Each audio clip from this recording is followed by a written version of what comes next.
Oi! Imagine atravessar uma parede e cair em um lugar que não deveria existir.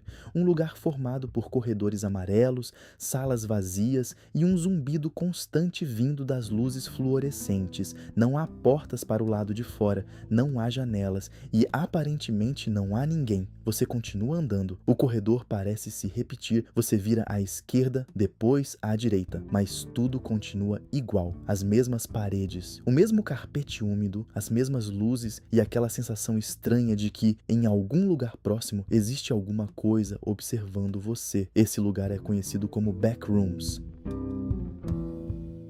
Mas de onde surgiu essa história? Como uma simples fotografia deu origem a uma das maiores lendas da internet? E o que, afinal, existe por trás das backrooms? Hoje, nós vamos entrar nesse lugar.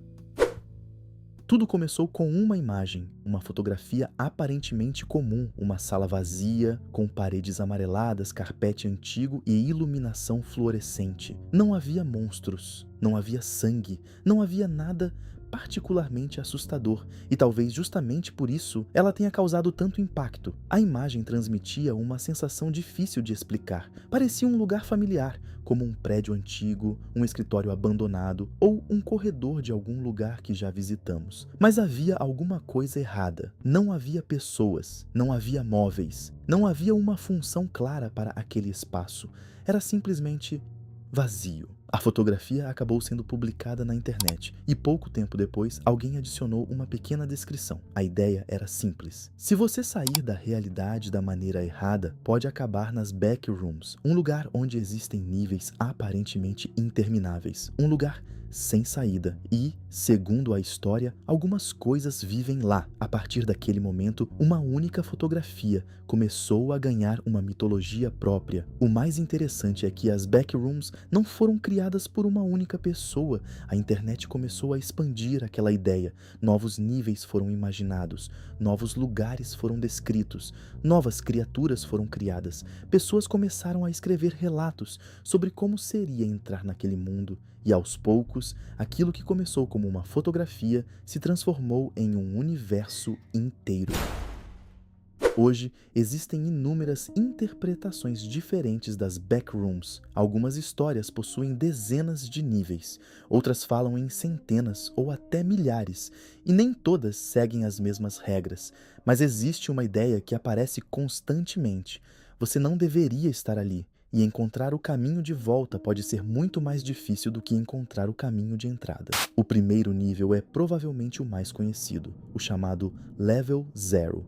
É aquele ambiente que ficou marcado na imaginação de milhões de pessoas. Paredes amarelas, carpete velho, luzes fluorescentes, corredores que parecem não terminar, mas existe algo ainda mais perturbador. O lugar parece mudar. Você pode caminhar durante horas e perceber que determinadas salas não estavam ali antes. Um corredor pode parecer familiar, mas levar para um lugar completamente diferente. Uma porta pode aparecer onde antes havia apenas uma parede. E quanto mais você tenta encontrar uma saída, mais difícil parece saber onde está. É como se o próprio espaço não obedecesse às mesmas regras que conhecemos. Mas existe outro detalhe: você não está necessariamente sozinho.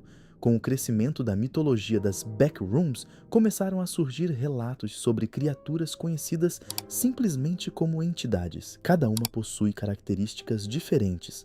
Algumas seriam agressivas, outras apenas observariam quem entra naquele lugar, e algumas poderiam até parecer humanas à primeira vista. Uma das mais conhecidas é o chamado Hound, uma criatura descrita como extremamente hostil, capaz de perseguir aqueles que entram em seu território. Também existem os Smilers. Eles costumam ser descritos como criaturas que permanecem escondidas na escuridão. Você não vê exatamente o corpo, apenas dois olhos brilhantes e um sorriso. Quanto mais tempo você passa nas backrooms, mais a ideia se torna assustadora, porque o maior perigo talvez não seja saber que existe alguma coisa lá, é não saber onde ela está. Mas o level 0 é apenas o começo. As histórias sobre as backrooms descrevem inúmeros outros ambientes. Um deles é conhecido como Level 1.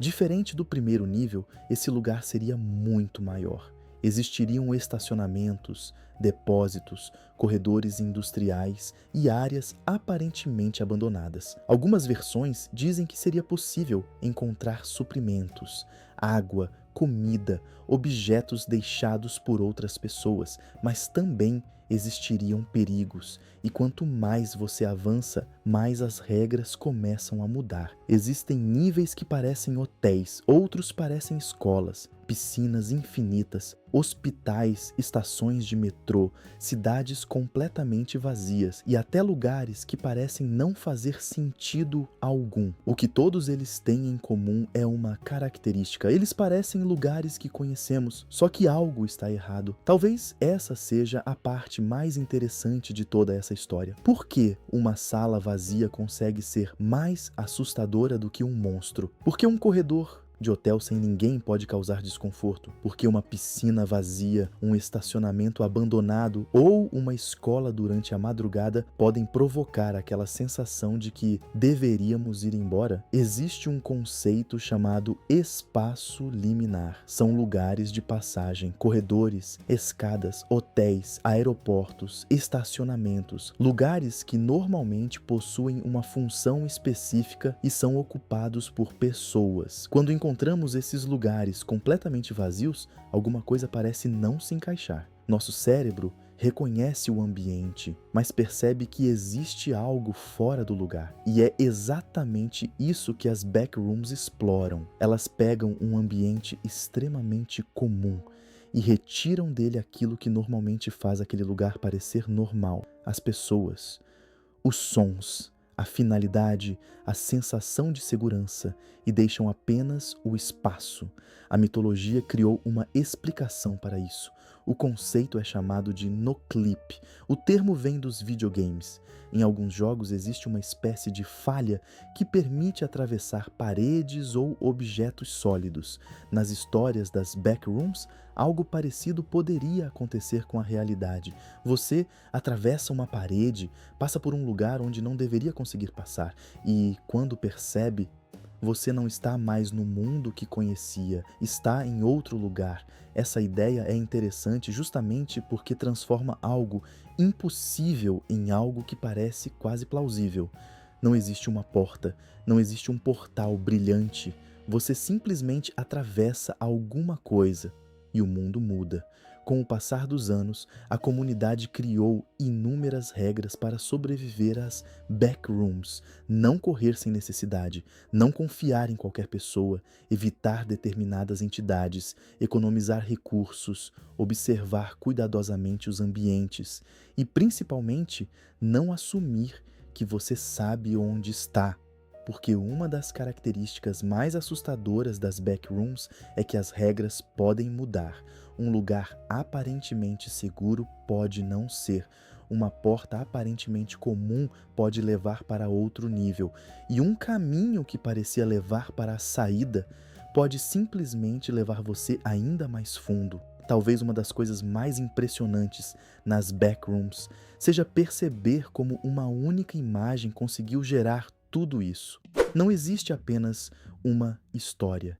Existem milhares. Pessoas diferentes criaram níveis diferentes, criaram criaturas, criaram mapas, criaram documentos, criaram relatos, criaram vídeos simulando expedições e criaram suas próprias interpretações sobre o que realmente seriam as backrooms. É quase como se a internet tivesse construído uma dimensão inteira coletivamente. E talvez seja justamente isso que tornou o conceito tão poderoso. A história não termina, ela continua sendo modificada, expandida, reescrita. E cada pessoa pode acrescentar alguma coisa.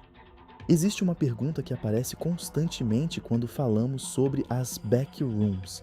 E se existissem lugares que não percebemos, não necessariamente corredores amarelos infinitos, mas espaços escondidos, construções abandonadas, túneis subterrâneos, estruturas enormes que passam anos sem serem visitadas. Lugares tão comuns que ninguém presta atenção neles. Talvez seja justamente essa possibilidade que torne a ideia tão fascinante.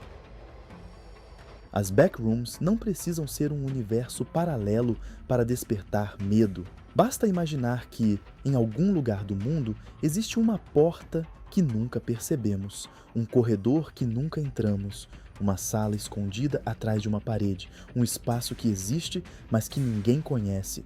No fim, talvez essa seja a pergunta mais difícil. Para alguns, são simplesmente uma história criada na internet.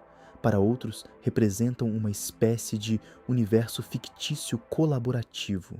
E existem aqueles que gostam de imaginar que a história pode ter alguma relação com coisas que ainda não compreendemos. Não existe uma única interpretação. E talvez seja justamente por isso que as backrooms continuam despertando tanta curiosidade, porque elas não oferecem uma resposta.